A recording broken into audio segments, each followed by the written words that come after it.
You've seen Micron's drop in the last couple of weeks and you're thinking another chip has fallen, pun intended, but what if I were to tell you that what is scaring everyone off can actually become the base for extended growth in the entire AI sector? This could lead to a super cycle that can make everyone believe in the AI era that there is no bubble, but not before it's too late. So by the end of this video, you will understand why Google's algorithm is not going to stump the path these players, including Micron, other chip makers, infrastructure companies have been on, how this can birth an entire cycle of even more AI spending, and what you can actually do. We will cover a couple of opportunities here as well, with everything you actually need to watch for. Welcome to the trade setup. So, here's what happened. About a week ago, Google unveiled a new algorithm that presents to provide a 6x memory efficiency improvement, right? This will reduce the cost of memory for AI inference by 6 times. This translates to about an 83% improvement for running the model, for having the conversations, right? So again, this is for inference. Doesn't affect the training, but by the end of this year, it is expected that 2/3 of memory usage, of memory needs, will have been for inference, right? Towards 70% of the memory is expected to be used for inference by the end of this year. Micron is increasing their spending, they are expanding, and everyone is now doubtful of their growth potential, since the scarcity of these chips isn't as big of a problem anymore. And it makes sense to consider these factors, but if you go beyond first sight, you would start to realize that while this does create less of a need for their chips currently, this also improves the profitability of the companies that are actually running these. Because the biggest bottleneck in AI is the high cost of running it, right? Hardware and energy. We can talk about the energy part later as well. But this has just cut a significant cost portion for the companies running these AIs. This means that they have become more profitable. And when have public companies been content with what they're making? When have they become profitable and said, okay, I'm happy, I'm good? No. With all of this money they can now save while running the same models, they could just as well reinvest them because their business has just become more profitable. Or potentially, in some cases, they have just become profitable for the first time. So, what will they actually do? I would guess they would double down. I would guess they would be looking to spend even more on AI to capture even more market value, ultimately leading to sustained growth, and rather than having growth based on scarcity on stocks like Micron, growth based on actual sustained demand over years and years, right? Now, this efficiency, this software breakthrough alone, I believe could be enough for this entire movement. And if we would have also the war come to an end, we could be looking at a catalyst to spark this entire growth in a much more accelerated fashion. But I do not believe that necessary for this overall path. These companies are already going off grid, so they're already in a state of heading towards bring your own power. I believe it could give a boost, but I do not believe it to be necessary. And all of this can lead to an AI era where customers would have better pricing for the AI, cost of running business would get reduced, and all of this would unfortunately have a cost of running business reduction, a significant one, right? You have less employees. So all of this can very easily lead into growth that actually lines up quite well with our bullish interpretation for what we have on the Micron chart, for example, right? Even after this immediate structure is built, we would see sustained extension to much higher prices. And I'm sure a lot of people would be saying this improvement in efficiency is priced in. But is it? if it were, how come we have seen such a strong reaction to this algorithm? How does it seem that only now are people realizing that there is also a software component that can make up for the hardware demand? Because this does seem to be what has driven this development on this chart so far, this movement, this entire wave to the upside basically, right? So for a recap, and to answer more plainly how this can bring everything together. The cost of running AI has been significantly reduced. And while this can lead, temporarily, to a scare-off, what institutional investors even consider an overreaction of the market, we can see in the price action here, this is expected to provide long-term growth. Because there is a thing called Jevons paradox, where when something becomes cheaper, you don't use less, you actually use more of it. When AI becomes cheaper to run, you have just become more profitable. You can even reduce the subscription costs. You capture more of the market. You scale up, you capture more of the market, and on until you actually end up buying even more memory for the long term, right? This could actually fuel the entire cycle we would be tracking in the yellow scenario on this chart, where, once again, we would be looking for sustained upside for many years, possibly even decades, without seeing the large correction. And of course, there is no guarantee that all of this will work out. So the way I see it, the risk is still present, it's the same as before, and it has the same levels. But the potential with such a breakthrough allows this to become a super cycle that could lead to continued growth over the next decade. So here's what I will do.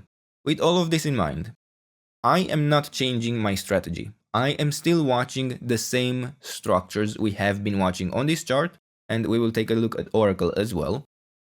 We have been prepared for this wave 3 to have a more substantial top at any point. We had a quite full count within this wave 3. We highlighted very clearly in our videos that once we have this last wave to the upside, the count would be very clearly complete, and we should be extremely prepared for this larger wave 4 correction. We have been prepared for exactly this from a technical perspective alone, right? We have had the $330 level, the minimum we would have expected to reach within this wave 4. So far, we have had a quite sharp correction. This has been also an ending diagonal in this structure, which oftentimes results in a pretty sharp correction. And this is literally exactly what we would have expected to see from such a structure. Now, with all of this potential, does this change anything for me in terms of positioning? No, I would still be using this same area of support. I would still know that below the 50% retracement at $221, we would have a pretty good chance of seeing a failure. We could even present the bear case for the AI run. Of course, there is always a bear side.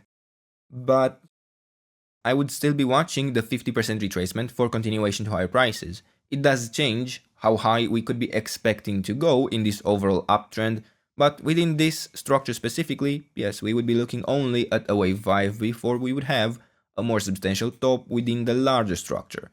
In the end, this doesn't even make me change my position sizes.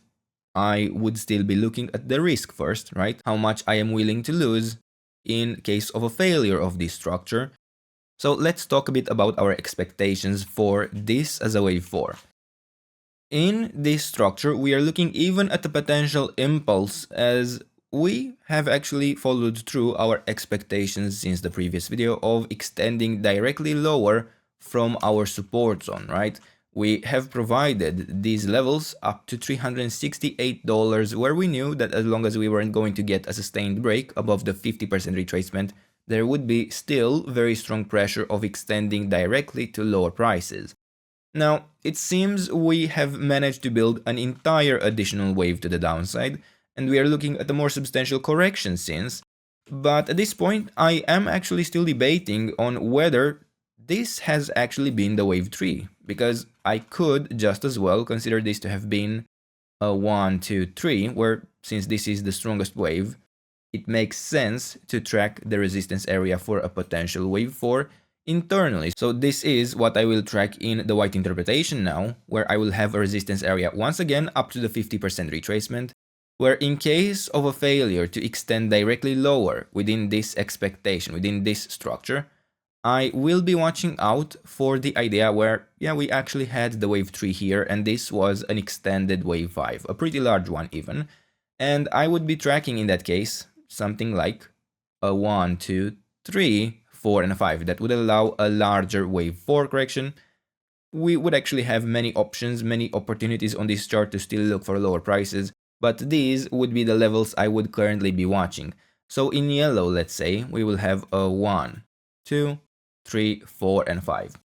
And I didn't mention, but in the white interpretation, we expect not to break the $339 level, where we know a sustained break above that level would be our signal that this structure hasn't actually been a wave 3, but either a wave 5 within the yellow interpretation or potentially something quite different. As we have even mentioned in the previous video, there are many ways we could be tracking this development. It has been a pretty sharp correction nonetheless, and we had very little structure in the end. So let's focus on these two levels of resistance. Primarily we are focusing on the white structure, with the yellow scenario being rather a backup. So the 50% retracement in white also lines up with the 38.2% retracement in yellow. Ultimately, we might still be within the yellow interpretation, but as long as it is possible, I will focus on the white scenario, as that will be the most bearish outcome we could really be tracking in this overall structure. And I'm not aiming to predict here that the white structure will be the outcome, that the white structure will be taking us to much lower prices. I'm tracking this to identify a failure of such an outcome.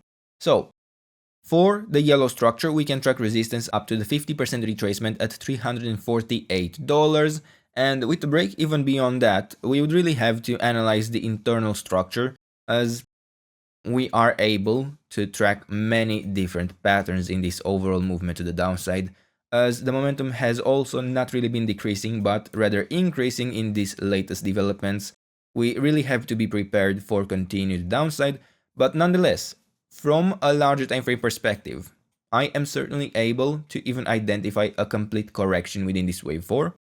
I could see even a triangle build within this wave 4, and yes, we don't need any further extensions to lower prices before continuing in this uptrend, but of course we will be tracking them, as a break of these interpretations is also a signal for other interpretations to become more likely. And for now, in this internal pattern, I could very easily argue that we would be looking at a complete correction in this structure in something like an A, B, C pattern. I really do not need any additional highs, and I wouldn't be overthinking such a small time frame, but this is something I would consider to be prepared for, yeah? The idea of direct continuation to lower prices. And let's move now to the next chart, to the next opportunity we are tracking, and that is ORCL, where once again, I am still focusing on the technicals here, where I know that below the 61.8% retracement at $118.6, yeah, if we see a sustained break below this, I would need to be strongly prepared for a wider failure, for this extension to all-time highs to not even happen, but as long as it stands, we are still able to track this uptrend to resume. And we have seen a quite serious correction so far. It has been a 60% drop from the all-time high we can track on this chart, we can identify here. But we are also looking at nothing unusual really. So in this structure we are tracking an ending diagonal within a wave C of a larger wave 3. Within this structure we are looking still for a wave 5 to be occurring, so once again we would be within a larger wave 4 correction. In this structure, we would expect to build a 3-wave pattern within said wave 4, and so far, we have been considering that this could quite easily have become a 5-wave structure to the downside actually, within a couple of interpretations, but it seems we might form an additional low, which would enable us to focus instead on the white scenario, which instead tracks a 3-wave correction, right? If we build the 5-wave pattern in the orange interpretation, which so far is in place, we would need to be prepared for the idea of a 3-wave correction into the resistance area and then trend continuation to even lower prices, likely breaking the area of support.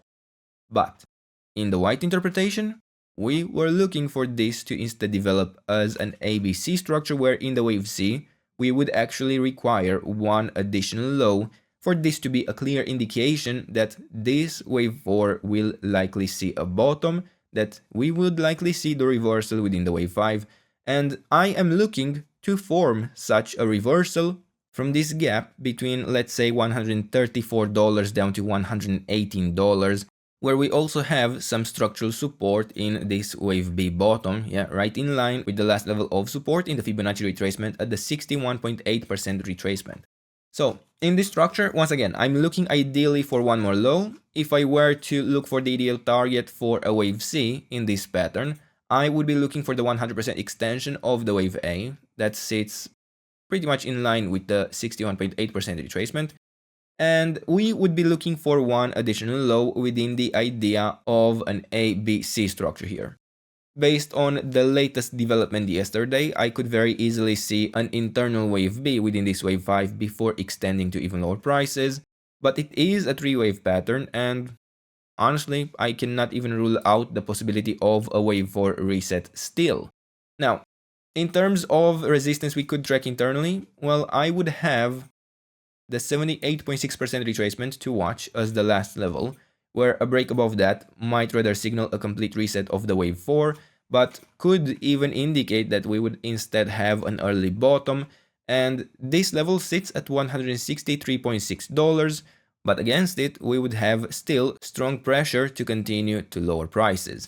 And for now, there isn't much to go beyond this. We have quite clearly defined that on this chart we would like to see one more low, and once this happens we would be able to look for the reversal in a wave 5 in yellow, while in the orange interpretation we would expect still a stronger reversal, but we would have a pretty substantial resistance area between $193.6 up to $283 that would put quite a lot of pressure to extending to even lower prices. And these are two opportunities that I'm looking at. On the Micron chart, it needs more monitoring, but on the ORCL chart, we have quite clear expectations of this correction. And in the end, I would like for you to let me know what you thought about this video, if you enjoyed the fundamentals aspect, if you liked that it was relatively brief, not heading into too many components, or if you would have liked even more depth, I would appreciate to know. And yeah, for now, these are the levels. This is the trade setup. I hope you enjoyed the video, and if you did, don't forget to leave a like, subscribe, and if you enjoy our content and want to support us directly, check out our channel membership. And as a thank you for any of these actions, I would like to invite you to sign up to our channel newsletter, where you get access to our monthly top picks, where we identify for you high quality structures. These two stocks have been a part of it, and we have recently sent out our latest update, which you can still get if you sign up by the end of this week. Other than that, let me know what else you'd like to see. But for now, this is about it. Take care and manage your risk. Bye bye.